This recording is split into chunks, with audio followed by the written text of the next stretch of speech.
रामलाल के देहांत को 4 दिन ही हुए थे। 12 दिन का शोक चल रहा था। एक दिन अचानक एक गाड़ी उनके घर के सामने आकर रुकी। उसमें से एक आदमी निकला और शोक में बैठे लोगों के बीच में जाकर बोला कि रामलाल के वारिस कौन कौन है। बैठक में 30 से 40 लोग बैठे थे। वे सभी अचानक इस तरह का प्रश्न करने वाले शख्स का मुंह ताकने लगे। वहां पर रामलाल के बेटे भी बैठे हुए थे। फिर रामलाल के तीनों बेटों ने हाथ ऊपर करते हुए कहा कि हम उनके बेटे हैं, कहिए आपको हमसे क्या काम था। वह व्यक्ति रामलाल के तीनों बेटों को गौर से देखता हुआ बोला कि आज से 20 साल पहले रामलाल मेरे शहर में नौकरी किया करते थे। उस समय उन्होंने मुझसे कुछ रुपए उधार लिए थे। वह रकम ब्याज सहित अब 20 लाख रुपए हो चुके हैं।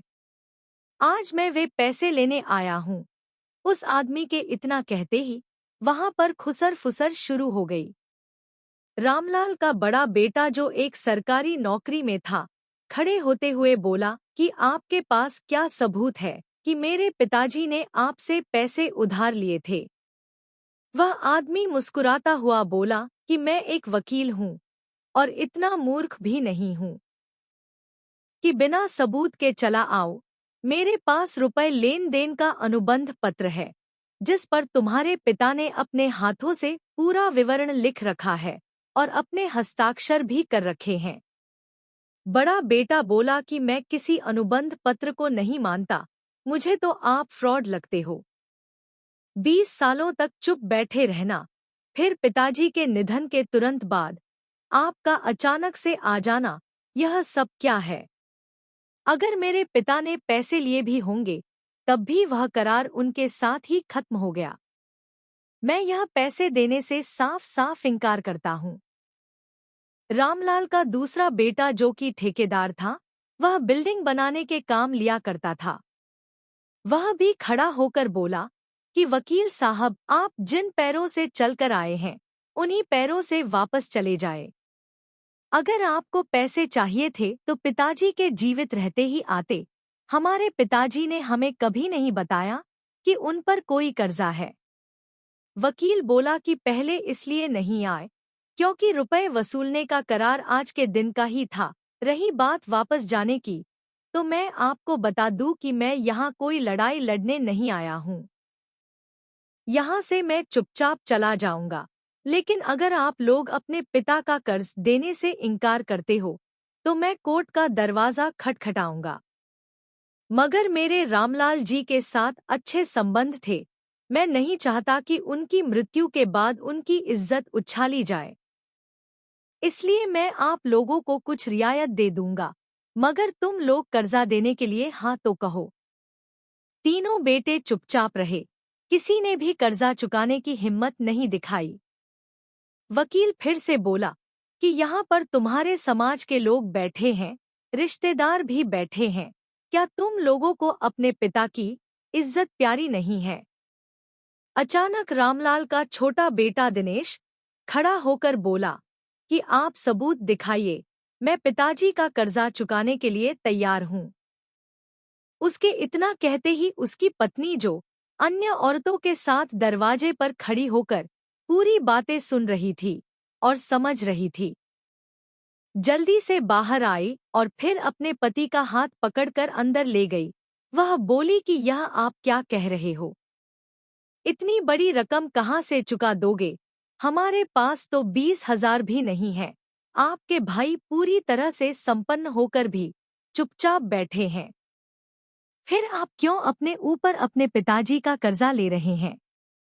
दिनेश के पास बस थोड़ी सी जमीन ही थी और वह छोटा मोटा काम करके अपने घर का गुजारा कर लिया करता था।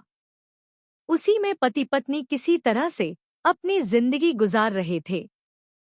दिनेश के दोनों बड़े भाई अच्छे सुखी संपन्न थे और आराम से अपनी जिंदगी जी रहे थे।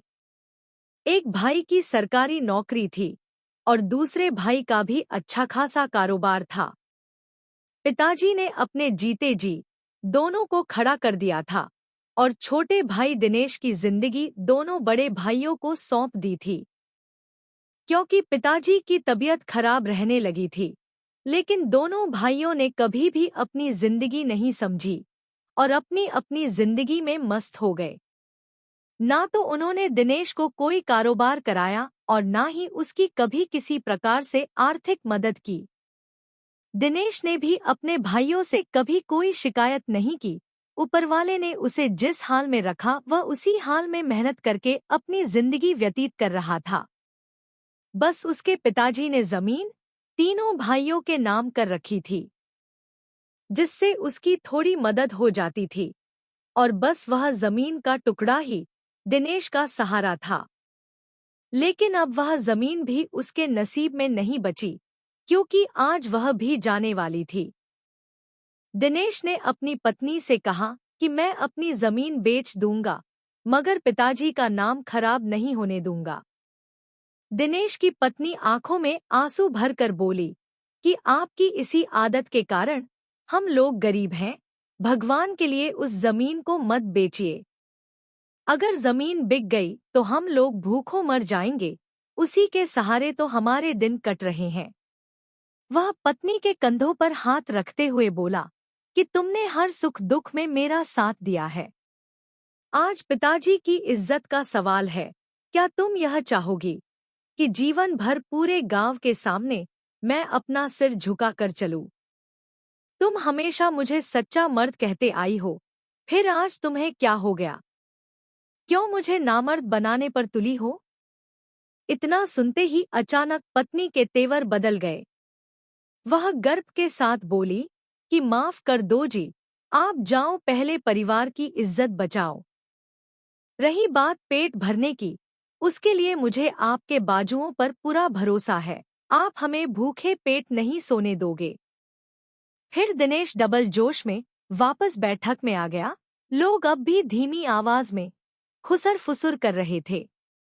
वकील मुस्कुराते हुए बोला कि अब भी पिता का कर्ज चुकाने के लिए तैयार हो, या पत्नी ने तुम्हारा पेच कस दिया? दिनेश मुस्कुराते हुए बोला कि वह एक मर्द की पत्नी है। वकील साहब, आप सबूत दिखाए, मैं कर्ज चुकाने के लिए तैयार हूँ।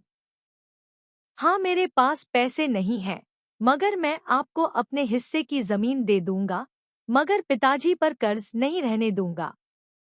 वकील ने एक बार फिर दिनेश के बड़े भाइयों की तरफ देखा और फिर कहा, क्या तुम लोग अपने छोटे भाई का साथ नहीं दोगे? दोनों भाई निर्जन की तरह सिर झुकाकर बैठे रहे, कोई जवाब नहीं दिया। वकील बोला कि आज से 20 साल पहले मैंने और रामलाल जी ने मिलकर कुछ शेयर खरीदे थे। उस समय उनकी कीमत 20,000 रुपए थी। शेयर खरीदते वक्त ये तय हुआ था कि दोनों में से किसी एक की मृत्यु होते ही शेयर बेच दिए जाएंगे, और जो रकम मृतक के हिस्से में आएगी वह जीवित हिस्सेदार उसकी योग्य संतान तक पहुंचाएगा। जीवित हिस्सेदार के पास उस समय के हालातों को देखते हुए ये पूरा अधिकार होगा कि वह हिस्से की रकम सभी बेटों में बराबर बांटे या किसी एक को दे दे। ये उसकी मर्जी पर निर्भर करेगा।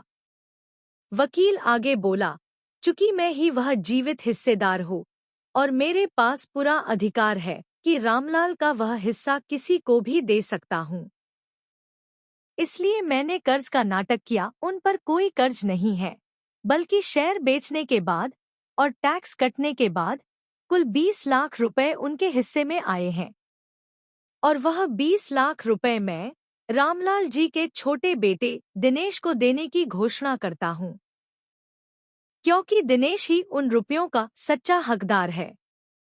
जो बेटे पिता का ऋण चुकाना अपना कर्तव्य नहीं समझते, उनका पिता की संपत्ति में भी कोई हक नहीं बनता। इतना सुनते ही सभी लोग आश्चर्यचकित रह गए और रामलाल के दोनों बड़े बेटों का मुंह उतर गया। उनकी पत्नियां कुछ देर पहले अपने देवर को मूर्ख समझ रही थी, अब वे अपने पतियों को खा जाने वाली दृष्टि से देख रही थी।